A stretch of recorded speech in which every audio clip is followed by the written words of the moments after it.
ETF index mutual funds నేర్చుకుని stock మార్కెట్లో రాణించాలనుకుంటున్నారా? వెంటనే ఈ నెంబర్కి కాల్ చేయండి.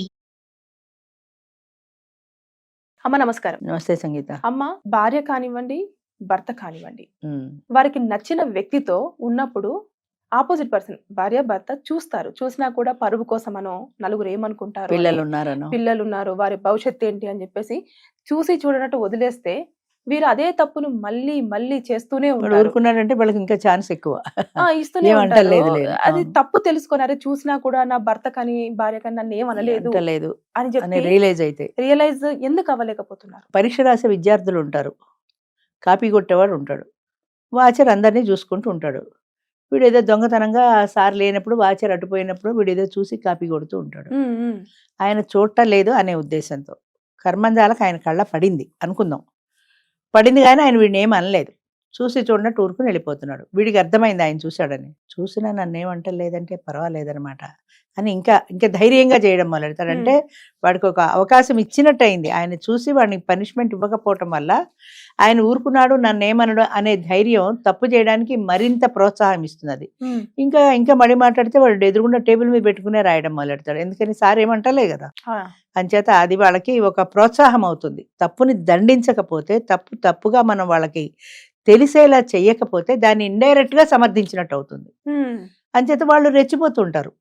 ఇన్ కేస్ ఒకవేళ నువ్వన్నట్టు ఆయన ఎంత మంచివాడు, నన్ను ఏం అననే లేదు అని రియలైజ్ అయ్యి ఈ తప్పు చేశాను అని నేను అనుకునే వాళ్ళు చాలా తక్కువ మంది ఉంటారు. ఉమ్.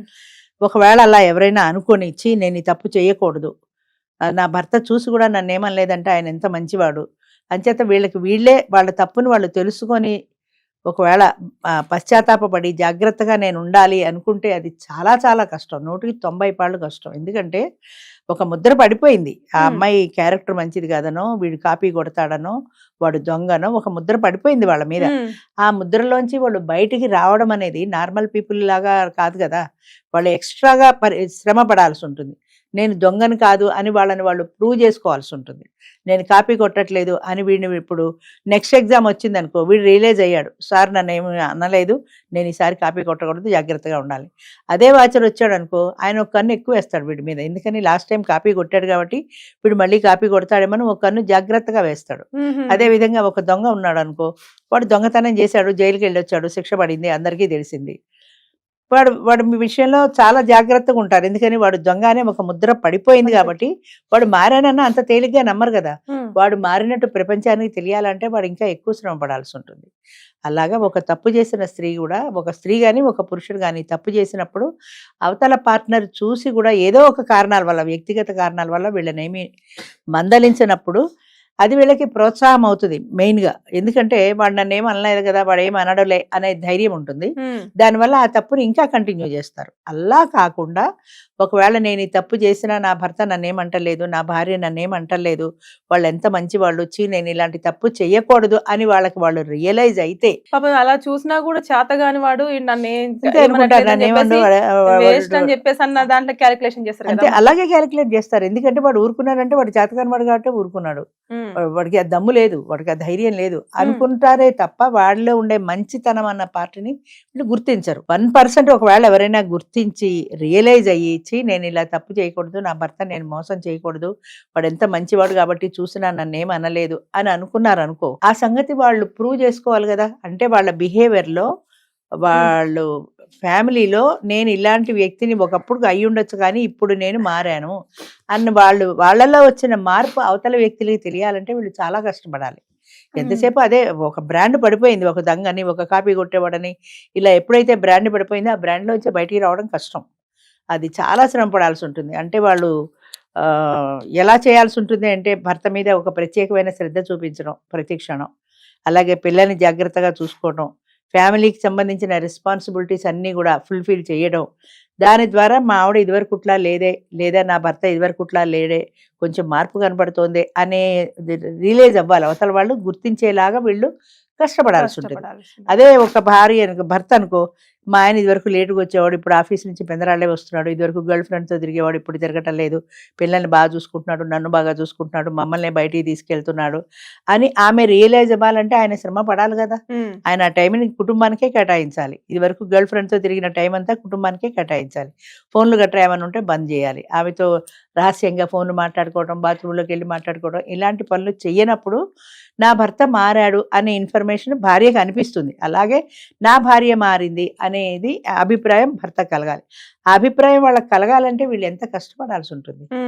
అంటే ఒకసారి నమ్మకం పోయింది కాబట్టి నమ్మకాన్ని సంపాదించుకోవడం చాలా కష్టం. నార్మల్ గా ఉంటే వేరు, కానీ ఒకసారి పోగొట్టుకున్న తర్వాత దాన్ని తిరిగి సంపాదించుకోవడం అంటే చాలా చాలా కష్టం. ఫస్ట్ రియలైజేషన్ వీళ్ళల్లో రావాలి. అంటే నేను తప్పు చేశాను, ఈ తప్పు నేను ఇక చెయ్యకూడదు అనే దానికి వీళ్ళు స్ట్రిక్ట్ గా నిలబడి ఉండాలి. మళ్ళీ ఆ పాతవాడు ఫోన్ చేస్తే మళ్ళీ టెంప్ట్ అయిపోవడం, మళ్ళీ వాడికి అది ఇంకోడని వెళ్ళడం, ఇలాంటి టెంప్టేషన్లకు ఎట్టి పరిస్థితుల్లో లొంగకూడదు. అది చాలా కష్టం అమ్మ అనుకుంటాం, కానీ అది చేయటం చాలా కష్టం. కానీ అలా చేసినాడు వీళ్ళ కుటుంబం, వీళ్ళ భార్యాభర్తల రిలేషను స్ట్రాంగ్ గా ఉంటుంది. రేపు పొద్దున ఎవడైనా చెప్పినా కూడా ఆ భర్త నమ్మడు. మా ఆవిడ ఒకప్పుడు చేసింది కదా అనుకోవడం. అంటే ఆయనకి ఈ నమ్మకం కలిగినాడు, ఒకప్పుడు చేసిందమ్మా ఇప్పుడు చేయట్లేదు, మా ఆవిడ అలాంటిది కాదని చెప్తాడు. అంత నమ్మకం కలిగించాలంటే వీళ్ళు ఎంత సాక్రిఫైస్ చేయాల్సి ఉంటుంది. వాళ్ళ ఇష్టాలు, వాళ్ళ కోరికలు, వాళ్ళ టెంప్టేషన్లు, అవతల వాడి దగ్గరికి పోవడాలు, ఇవన్నీ కూడా మానుకొని కుటుంబానికి మాత్రమే వాళ్ళు టైం కేటాయించుకుంటే భార్య అయినా భర్త అయినా కూడా వాళ్ళ బంధం గట్టిపడుతుంది. ఆ ఎమోషనల్ బాండింగ్ పెరుగుతుంది. వాడు ప్రపంచం తల్లకిందులైనా ఎవరు చెప్పినా సరే వాళ్ళు నమ్మరు. ఆ స్థాయికి రావాలి. ఆ స్థాయికి అవతల వ్యక్తిలో ఆ నమ్మకం కలిగించాలంటే వీళ్ళు కష్టపడాలి. ఆ కుటుంబం కోసం మాత్రమే కష్టపడాలి. అంతేగాని నేను నా ఫ్రెండ్ దగ్గరికి వెళ్ళొస్తాను, నేను సినిమాకి వెళ్ళొస్తాను, షికార్కి వెళ్ళొస్తా అంటే మళ్ళీ పాత పద్ధతి. చాలా చోట్ల జరిగేది ఏంటంటే, నేను కూడా చాలా చోట్ల చూస్తూ ఉంటాను. అంటే ఇది ఎంతవరకు కరెక్టో తెలియదు. ఫైనాన్షియల్ గా భార్య మంచి పొజిషన్ లో ఉంటుంది, బాగా డబ్బులు సంపాదిస్తూ ఉంటుంది, ఆమెకి ఎవరితోటో రిలేషన్ ఉంది, భర్తకి తెలిసినా ఏమండు. ఎందుకంటే ఫైనాన్స్ అంటారు బయట వాళ్ళు. అది ఎంతవరకు కరెక్టో నాకు తెలియదు. బాగా సంపాదిస్తుంది కదా, 4-5 లక్షల ప్యాకేజ్ ఉంది ఆమెకు, ఇప్పుడు అది కాదంటే డబ్బులు పోతాయి కదా. అది కాదంటే అంటే ఇప్పుడు బయటకు వెళ్ళిపోతుందేమో అనే భయమే. నువ్వు అక్కలేనాక వెళ్ళిపోయి వాడితో సెటిల్ అయిపోతుందేమో, పోతే 4-5 లక్షల ఆదాయం పోయింది కదా. అది ఏవైనా తిరగని, నాకు డబ్బులు తెచ్చి ఇంట్లో పెడుతోంది కదా, ఇల్లు కొంటోంది, నాకు ఆస్తులు తెస్తోంది, ఏదో ఒక స్థలం కొంటోంది, ఇన్కమ్ ఏదో ఇంట్లోనే చూసుకుంటోంది కదా, పోతే పోయిందిలే, తిరిగితే తిరిగిందిలే, ఎక్కడ పోయినా కూడా మళ్ళీ ఇంటికే వస్తుంది కదా అన్న ధోరణి భార్య విషయంలో భర్తకు కానీ, భర్త విషయంలో భార్యకు కానీ. నేను మా వాళ్ళల్లో ఎవరినో అడిగాను ఇలాగా. ఆయన దారిని ఆయన వెళ్ళిపోతుంటాడు, ఈవిడ దారిని ఈవిడ వెళ్ళిపోతుంటుంది. ఆయన ఫ్రెండ్స్తో ఆయన టూర్లు వెళ్తాడు, ఈవిడ ఫ్రెండ్స్తో ఈవిడ టూర్లు వెళ్తుంది. నేను అన్నాను అలా కాకుండా ఇద్దరు కలిసే వెళ్తే భార్యాభర్తల రిలేషన్ బాగుంటుంది కదా. ఆయన ఫ్రెండ్స్తో ఆయన వెళ్ళిపోతుంటే నీకు భయం అనిపించదా అంటే ఆవిడంది, ఎక్కడికి పోతాడు అంటే ఎంత తిరిగినా ఇంటికే వస్తాడు కదా అంది. అంటే ఆ గ్యారంటీ ఉంది, ఎక్కడైనా తిరగని, ఎంతైనా తిరగని, ఎంతమందితో అయినా తిరగని, చివరికి ఇంటికే వస్తాడు. అట్లాగే ఆయనకు కూడా భార్య విషయంలో ఎంతమందితో అయినా తిరగని ఇంటికే వస్తుంది, ఆ ప్యాకేజ్ ఇంట్లోనే ఇస్తుంది, ఎవరికి ఇవ్వదు కదా.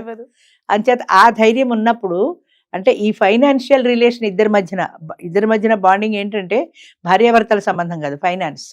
ఈ సంబంధం బాగున్నప్పుడు, ఇది స్ట్రాంగ్ గా ఉన్నప్పుడు తిరిగినా చూసి చూడనట్టు ఊరుకుంటారు, పట్టించుకోరు.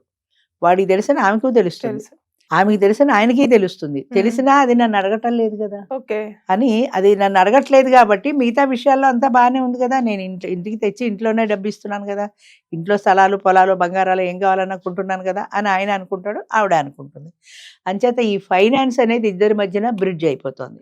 అందుకని తెలిసి తెలియనట్టు ఊరుకుంటున్నారు భార్యలు కానీ భర్తలు కానీ. అది ఒక రకం, అది ఇంకొక కోణం అనమాట ఇందులో. అంటే ఫైనాన్స్ కి సంబంధించి డబ్బులు బాగా సంపాదించినప్పుడు, ఏదో కమ్యూనిస్టులు చెప్తారు చూడు, ఏ బంధమైనా ఆర్థిక సంబంధాలే అంటారు. అలాగా ఆర్థిక సంబంధం బాగున్నప్పుడు మిగతా విషయాల్లో మనకి ఎంటిపోతే పోయిందిలే. ఇదివరకు అలా కాదు, హత్యలు చేసేసేవాళ్ళు. ఒకప్పుడు అయితే 10-15 ఏళ్ల కిందటి వరకు భార్య క్యారెక్టర్ బాగాలేదంటే 3 చంపేస్తాడు అంతే దాన్ని. ఇప్పుడు కూడా ఇంకా అలాగే జరుగుతున్నాయి. అదే అంటుంటా, ఇప్పటికీ అలాగే జరుగుతున్నాయి. కానీ అక్కడక్కడ బాగా డబ్బులు ఎక్కువ ఉన్న చోట ఆవిడ ప్యాకేజీ బాగున్నప్పుడు, ఆవిడ ఆర్థికంగా బాగున్నప్పుడు, ఒక మెట్టు భర్త తగ్గినప్పుడు, లేదా ఇద్దరు ఈక్వల్ గా ఉన్నప్పుడు, ఆవిడ సంపాదన కూడా బాగుంది కదా, ఎందుకు పొమ్మడం ఈ ఒక్క విషయం కోసం అని భర్త సర్దుకుంటాడు. అలాగే భార్య కూడా సర్దుకుంటుంది. ఆర్థిక సంబంధాలు అంటారు వాటిని ఆర్థిక సంబంధాలు అంటారు. అది ఆ సంబంధాలు ఉన్నప్పుడు మిగతావి ఇలా ఉన్నా పట్టించుకోరు. ఓకే. ఈ మధ్యలో ఇక పిల్లలు అనే వాళ్ళు కూడా వాళ్ళకి కావాల్సిన లైఫ్ ను వాళ్ళకి ఇస్తే వీళ్ళకి ఎవరి లైఫ్ వాళ్ళదే అనుకుంటారు. బయటకు వెళ్తే నీ లైఫ్ నీదే, బయటకు వెళ్తే నా లైఫ్ నాదే. పిల్లల లైఫ్ పిల్లలదే. ఉమ్, అంటే అంతే. అందరికి పరిపూర్ణమైన స్వేచ్ఛ అనమాట చెప్పాలంటే. అంటే కుటుంబం అంటే కొన్ని బంధాలు ఉంటాయి, కొన్ని విలువలు ఉంటాయి, కొన్ని ఎమోషన్స్ ఉంటాయి. వీటన్నింటిది కలిపితేనే ఒక కుటుంబం అవుతుంది. ఉమ్, కానీ ఇక్కడ ఏంటంటే ఫైనాన్సే మెయిన్. అంచేత నీ జీతం నా జీతం, నీ ప్యాకేజీ నా ప్యాకేజీ బాగున్నాయి, దీంతో మనం ఏదైనా కొనుక్కుందాం, పిల్లల్ని ఇలా చదివిద్దాం. సరే పిల్లలు కూడా అలాగే చదువుకుంటారు, వాళ్ళ ఫ్రీడమ్ వాళ్ళకు ఉంటుంది. వీళ్ళు కూడా గట్టిగా అనలేరు, వీళ్ళకి ఒక మైనస్ పాయింట్ ఉంది కాబట్టి రాత్రి 11ంటికి వచ్చావేరా అని కొడుకుని అడగలేదు. ఈవిడే రాత్రి 12ంటికి వస్తుంటే ఆ, వాడు 11ంటికి వచ్చావని వాడు ఏ నువ్వు రావట్లేదా 12ంటికి అంటాడు. అవును. అంచేత వాడితో అనిపించుకోవడం ఎందుకు కాబట్టి ఈవిడ ఊరుకుంటుంది. అంచేత ఈ ఆర్థిక సంబంధమైన బంధాలతో ఉన్నప్పుడు అవి ఎక్కువ కాలం నిలబడవు, ఏదో ఒక రోజున కూలుతుంది అది. ఉమ్. అప్పటి వరకు బాగానే ఉంటాయి, కానీ ఏదో ఒక రోజున ఎక్కడో అక్కడ డ్యామేజ్ వస్తుంది, అందుకని break వస్తుంది. అడ్జస్ట్ అవుతూ చూసి అంతే, చూడనట్టు వదిలేస్తూ చూసి వెళ్ళిపోతున్నారు. చూడనట్టు వదిలేస్తూ వెళ్ళిపోతుంటారు. నడిచిన నాళ్ళు నడుస్తుంది, చూద్దాం బయటపడ్డప్పుడు సంగతి చూద్దాం అనుకుంటారు అంతే. Right.